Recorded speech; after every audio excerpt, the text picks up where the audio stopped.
Et voilà, vous êtes à Langeac, vous êtes venu me rencontrer pour que j'explique, que je donne connaissance des événements, de certains événements qui se sont passés en 1944.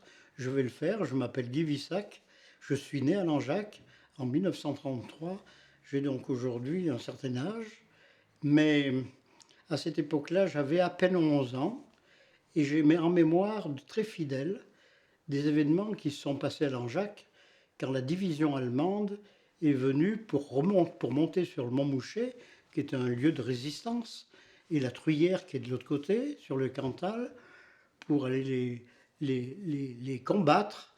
Et ça se passait donc entre le 6 juin, qui était le débarquement en Normandie, et le 10 juin, 11 juin et 12 juin, où la division allemande montait sur les foyers de résistance en France pour éviter, évidemment, que ces foyers de résistance les prennent à revers.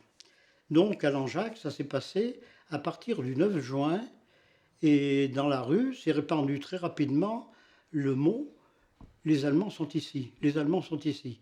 La division allemande va venir. Et effectivement, ils avaient mis un poste avec mitrailleuse juste à l'entrée de Langeac, sur la petite falaise qui domine Langeac à côté. Et ils étaient là déjà, et puis après, ils ont envahi les rues de Langeac pendant la journée du 10 juin. Alors évidemment, dans les rues, plus personne n'avait bougé.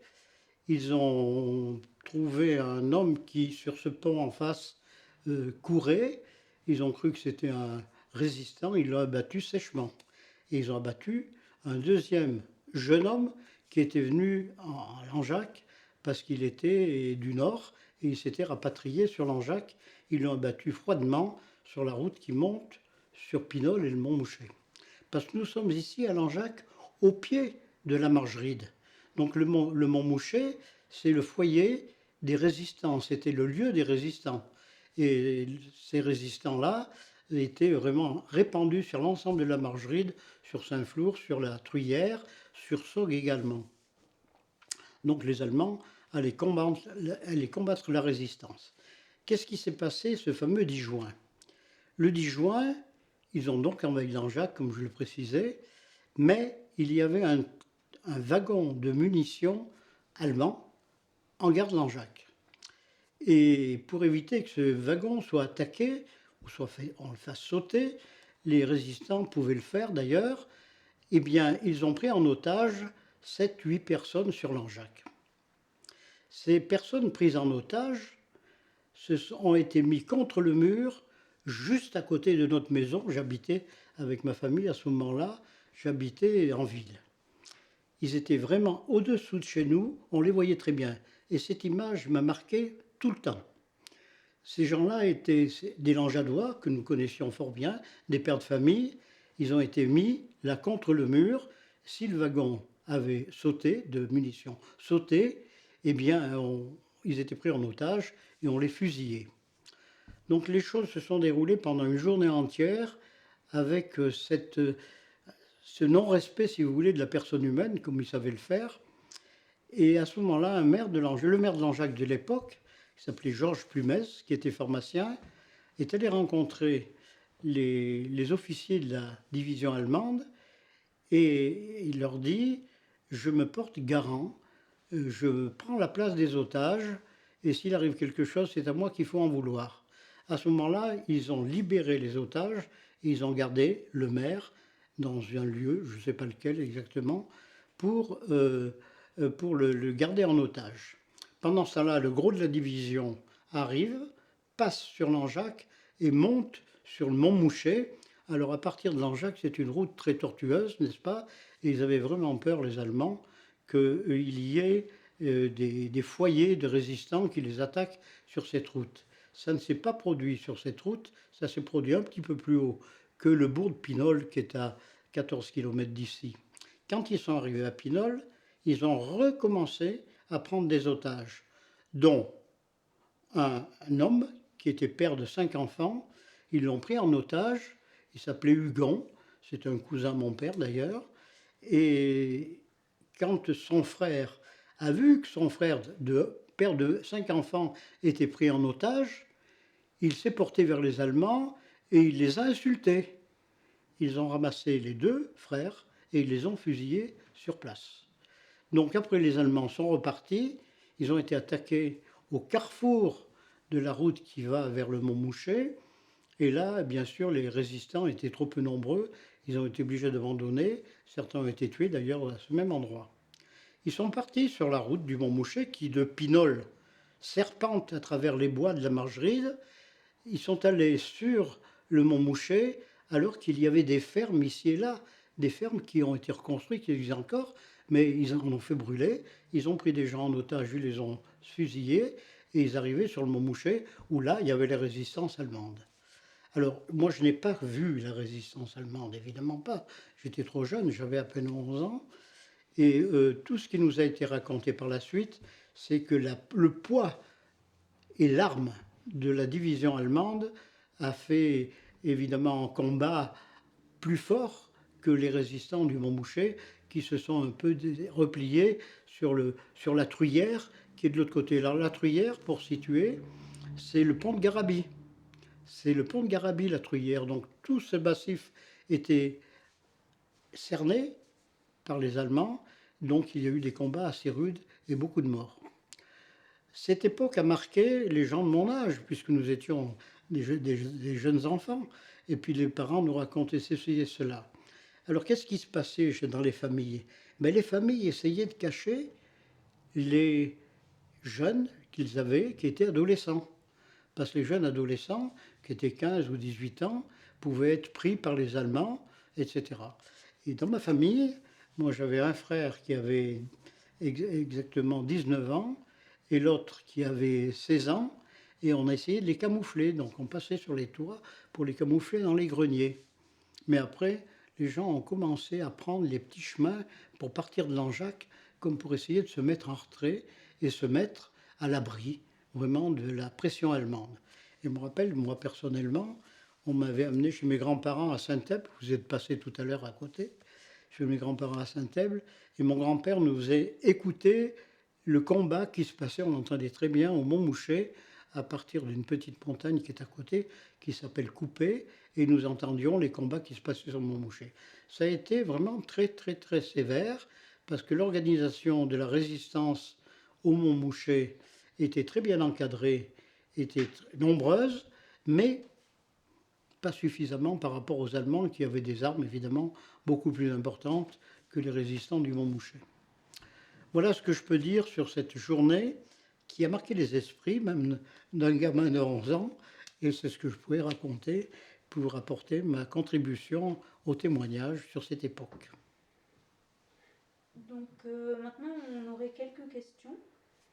Est-ce que, quand je vous pose les questions, vous pouvez reprendre la question et ensuite répondre? Vous comprenez Alors, est-ce que vous pourriez nous raconter une journée type de votre enfance Une journée de... Je n'ai pas compris, excusez-moi. Une journée type. Par exemple, une journée normale, qu'est-ce que vous faisiez À cette époque? Oui, voilà. Ah oui, oui, j'ai aussi une mémoire de ça. Pendant que les Allemands étaient là, puisqu'ils sont restés à partir du 10 juin quand même quelques jours dans le secteur, nous étions gamins. On ne regardait pas le danger comme on pourrait le regarder quand on est adulte.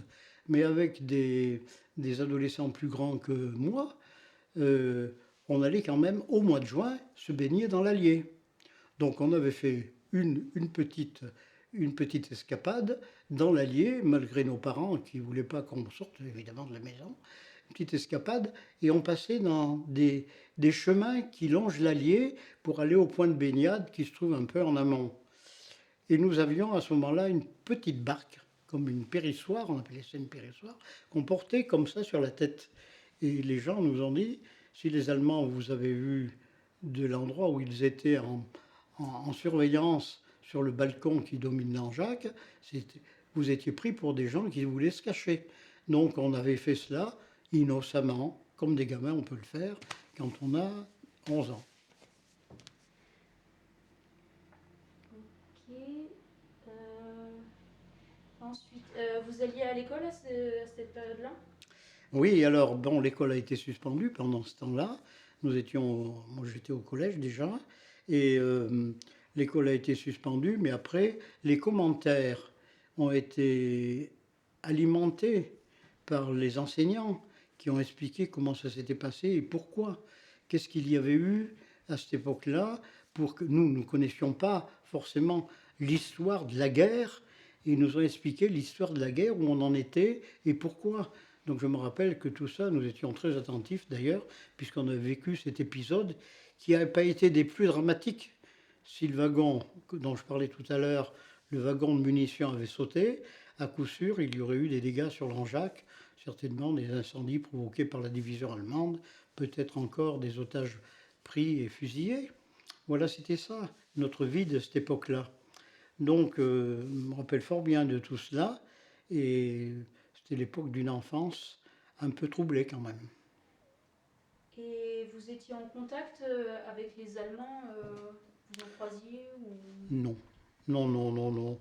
Il y a des quelques personnes qui circulaient dans la rue. Nous avions une personne qui venait de mes parents. Elle y a été crânement dans la rue. Et elle a été arrêtée par les Allemands.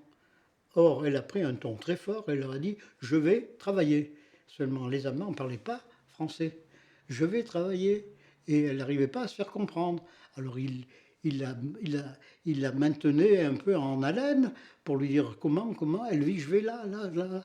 Donc, elle a passé. Donc, dans la rue, il y avait très peu de personnes qui circulaient à ce moment-là.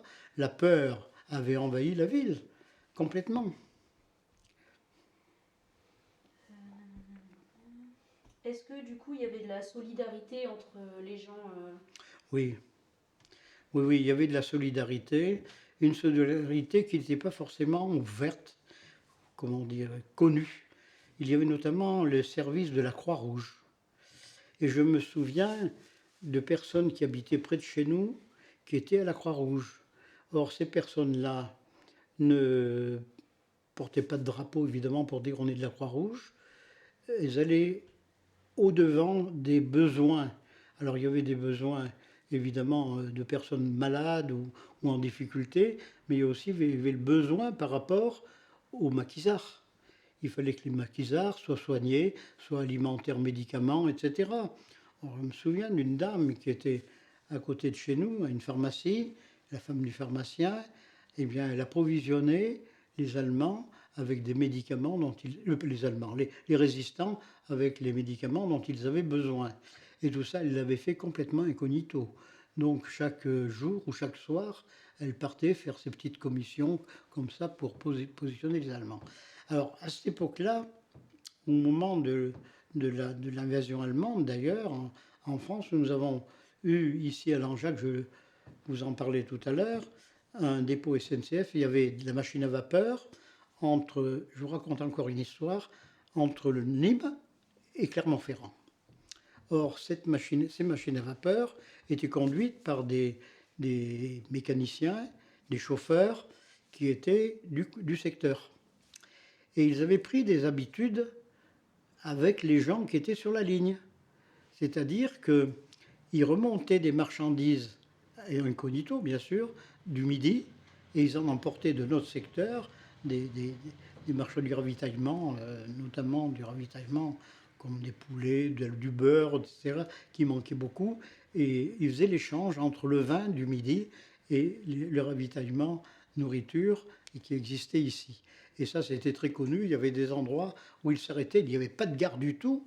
Un endroit qui s'appelait Bongibert, qui était au fond de la vallée. Ils s'arrêtaient et les transactions se faisaient à ce moment-là. Voilà toutes les histoires, parce que c'était l'époque dite du marché noir. Or, le fameux marché noir, il existait quand même. C'est-à-dire qu'il y avait les cartes de ravitaillement, pas suffisantes évidemment pour les familles, donc les gens essayaient d'avoir des ravitaillements différents ici et ailleurs. Nous étions à la campagne, et alors à la campagne, il y avait des produits agricoles, il y avait des produits d'élevage. Donc tout cela servait à approvisionner les familles, fort heureusement d'ailleurs. Et sur le moment, pendant la guerre, votre ressenti, vous aviez plutôt peur ou il y avait quand même beaucoup d'insouciance par rapport à ça? Je crois que le mot le plus juste, c'est insouciance. Parce qu'étant gamin, on ne se rendait pas compte de la gravité de la situation en France. Nos parents, oui. Mon père avait fait la guerre de 14-18. Il était très inquiet et je me rappelle qu'il nous en parlait assez souvent, mais Nous sommes gamins. Quand on quittait la table où il parlait de ça, on allait s'amuser dans la rue. Donc c'est de l'insouciance. Jusqu'au jour où les Allemands étaient présents et on a vu l'histoire des otages qui nous ont quand même un petit peu secoués. Et donc après tout ça, comment vous avez vécu la libération Alors, bon, à 11 ans, c'est en 1945, donc ça, plus tard, un peu plus de 11 ans, les gens étaient dans la rue, ils faisaient la fête. Ils faisaient vraiment la fête, et puis il y avait des débordements de la fête. Je me rappelle que les gens que j'avais l'habitude de voir dans la rue, eh bien, ils tenaient pas le droit chemin, ils avaient arrosé la victoire. Alors, il y avait un petit peu, il y avait de l'ambiance joyeuse, fort heureusement d'ailleurs. Il faut bien se mettre à la place de ces gens-là qui avaient fait, pour certains, la guerre de 14, pour d'autres qui avaient été soldats pendant la guerre de 40. Il y avait ceux qui sortaient désormais de leur maison parce qu'ils s'étaient cachés, etc. Donc il y avait un côté joyeux pour la victoire. Ça se fêtait. Et pour finir, du coup, pour vous, le devoir de mémoire, c'est quelque chose d'important? Oui, j'ai toujours observé sur le devoir de mémoire une marque très importante, à la fois pour moi-même, bien sûr, mais pour la transmettre aussi. J'ai jamais voulu que sur Langeac, on loupe absolument, on manque de respect aux devoirs de mémoire. Donc toutes les cérémonies, j'appelais à se rassembler vers le monument des combattants ou le monument aux morts. Et tout cela fait partie, que ce soit d'ailleurs de la guerre de 14-18 ou de la guerre de 39-45, fait partie de notre mémoire. Et il faut absolument que tout cela se garde. Or, hélas, évidemment, il n'y a plus de guerre à part l'Algérie. L'Algérie, il reste les combattants d'Algérie, dont je fais partie, et nous allons, devant les monuments aux morts, faire les cérémonies. Mais je trouve que les gens gardent un bon souvenir de ce devoir de mémoire. C'est un petit peu paradoxal de garder un bon souvenir, mais ils ont dans leur mémoire ce souvenir qu'ils respectent. Très bien. Vous avez des questions? Donnez-moi une seconde pour y réfléchir. Que ça donne quoi, ça? Parce que j'ai pas de texte, moi. Ça sort bien, là, déjà. Jusqu'ici, c'est très bien. Ça sort de là, c'est tout. Ouais, jusqu'ici, c'est parfait. En tant que maire, donc élu de Langeac et sénateur à une époque, est-ce que vous, comment dire, en tant que représentant de l'État, on va dire, vous en avez parlé un petit peu, est-ce que vous ressentiez une obligation encore supérieure, entre guillemets, à valoriser ce devoir de mémoire et à inciter les gens à se souvenir? Et déjà répondez à ça. Oui, oui. Non, non, mais je vous le disais déjà tout à l'heure. euh, j'ai gardé parce que mon père nous avait expliqué la guerre de 14-18. C'était une guerre terrible, 14-18. Il expliquait sa situation. Il en parlait pas très souvent, mais quand il en parlait, c'était terrible. La situation dans les tranchées, etc. C'est une guerre du corps à corps, ou presque. C'était comme ça. Donc on était imprégné déjà de cette marque. Et puis alors tout ce qui s'est passé après, puis bon, j'ai fait 2 ans et demi d'armée, donc involontaire, j'allais dire, j'étais pas volontaire. Donc j'ai gardé tout cela en mémoire.